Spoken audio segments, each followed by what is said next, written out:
You know how in horror movies you sometimes see early signs of a serious problem coming, like a ventriloquist dummy very subtly moving on its own in the background, or a news report that's on talking about a mysterious asteroid approaching Earth. And you get that feeling of dread because you know it's not going to be any good. Well, that's how I felt when I first saw Twitter trending with shark incidents. And when I saw that it was being reported on by traditionally conservative rag, The Telegraph, the anxiety began to further mount. Because I knew exactly what this was going to lead to. It only took a week or two, but eventually we got there. Tucker Carlson complaining about the liberal lunacy that led to people now being unable to call anything a shark attack. Great. So my first thought on all of this was, this is not liberal, for fuck's sake. This is about how diction influences human feelings and behaviors. That concept didn't used to be liberal, and in fact, famous non-liberal Newt Gingrich ran an organization back in 1990 that distributed a now famous pamphlet called Language, a Key Mechanism of Control, in which he instructed Republican politicians running for election to choose their words carefully to describe themselves versus their opponents and to influence media. But then I realized, okay, sure, I guess this is liberal, because it seems like anything proposed by actual scientists based on actual scientific research is now politicized as liberal. That's the stance conservatives are taking. And I guess this gets bonus points because it's also about conservation, protecting our planet and its many inhabitants, which has also now been politicized as liberal for quite a while. Some decades ago, conservatives decided that their platform was going to be, God created it, and we're allowed to fuck it up if we want. So, fine. Fine, Tucker Carlson, this is liberal.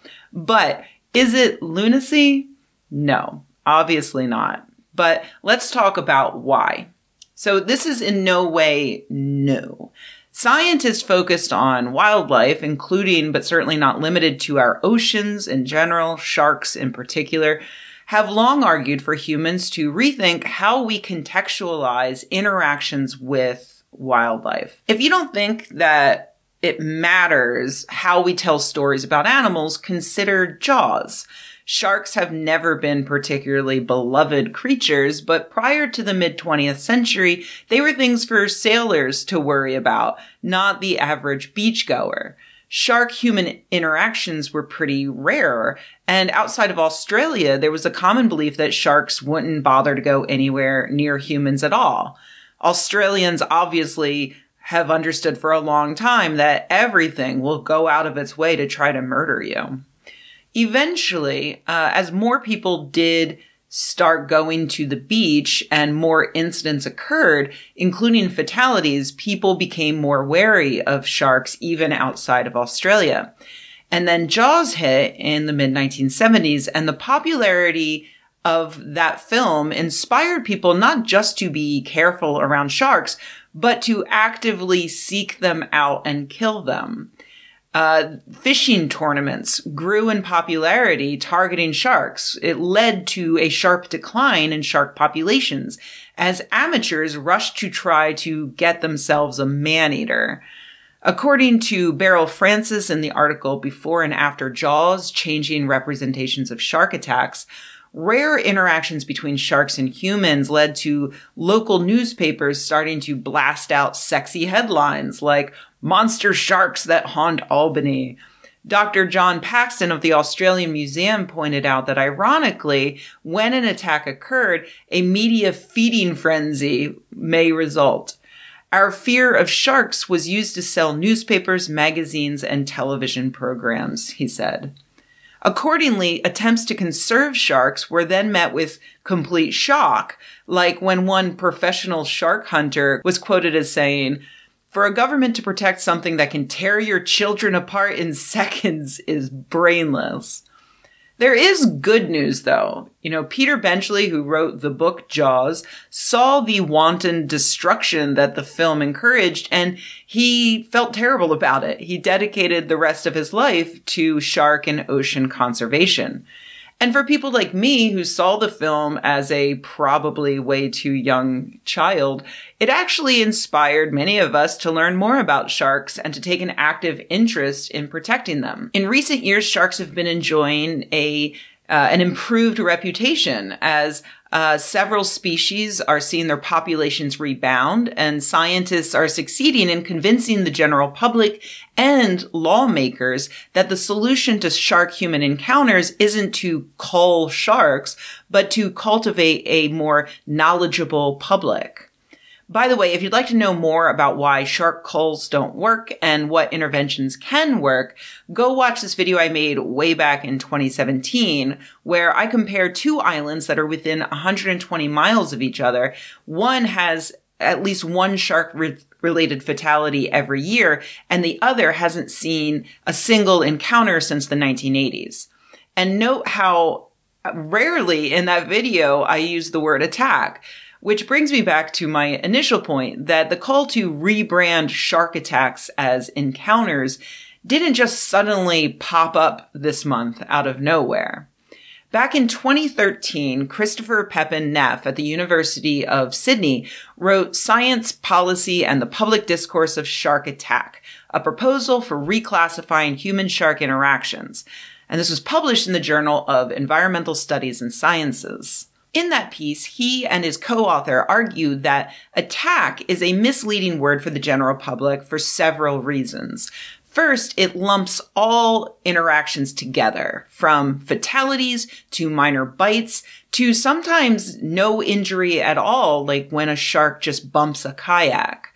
But they also point out that the word attack has, been politicized. The words shark attack can create a perception of a premeditated crime, lowering the public's threshold for accepting shark bite incidents as random acts of nature. The narrative establishes villains and victims, cause and effect, perceptions of public risk, and a problem to be solved. A shark fatality in Western Australia in 2011 led the local shire president, I love that they have shires, to state that a lot of people say the water is the shark's territory, but I think if they can find the shark responsible, they should get rid of it.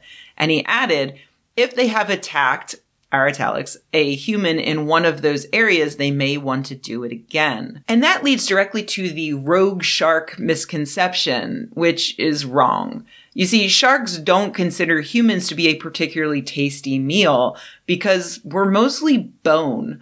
Compare the usual snack of a white shark, which is a seal with like 30 to 40% body fat.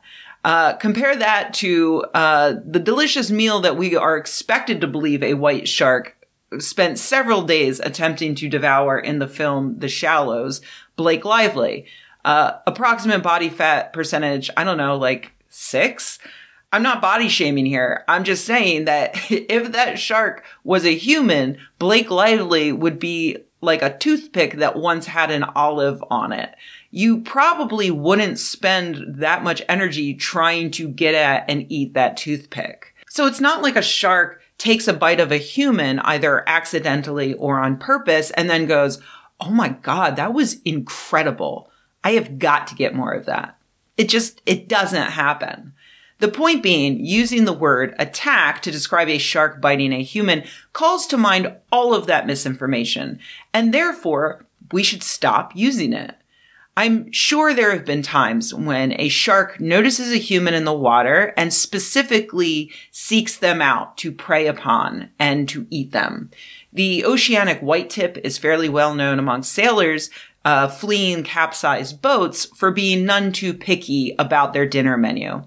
But most cases of shark-human interactions are due to misunderstandings. Sharks don't have hands with sensitive fingers to feel around and figure out what it is exactly that they're dealing with. Sharks have a big-ass mouth and a lot of pointy teeth. So much like human babies, they explore the world by putting things in their mouths. They see something splashing around in the water. Maybe it's black and shiny, then looks pretty close to what their favorite meal is, but they're not sure, so they go bump into it. Maybe they take a little nibble. Maybe they take a whole bite and then scoot away to see if the thing splashes around and bleeds out the way their favorite meal does. That's not an attack, because the predator didn't have agency and the desire to hunt down a meal. That's why it's an incident or an interaction. I'm not going to sit here and say that sharks are cuddly creatures that don't scare the shit out of me. They do scare the shit out of me. When I'm in the ocean, which I am at least weekly, I know that they're there even when I can't see them. And I know that there's a chance that they will mistake me for a delicious meal. And, or, they might just get curious and want to see what I'm all about. I've mentioned this before, but the one time I did see a great white shark speeding towards me with its fin out of the water, I pretty much had a heart attack. It was terrifying. And, it didn't even touch me. Logically, I know that at the end of the day, these interactions are rare. Injuries or death from these encounters are even rarer. And that's just the risk I take by having a hobby that puts me in the home environment of an apex predator. Humans kill way more sharks than the other way around, and they aren't even coming up on land to say what's up. We are going to them and killing them, and that's bullshit. So sorry, Tucker Carlson and his fellow conservatives. I know you're triggered by actual scientific terms that improve public education and perception. But don't worry, scientists aren't attacking you. This is just a scientist dumbass interaction.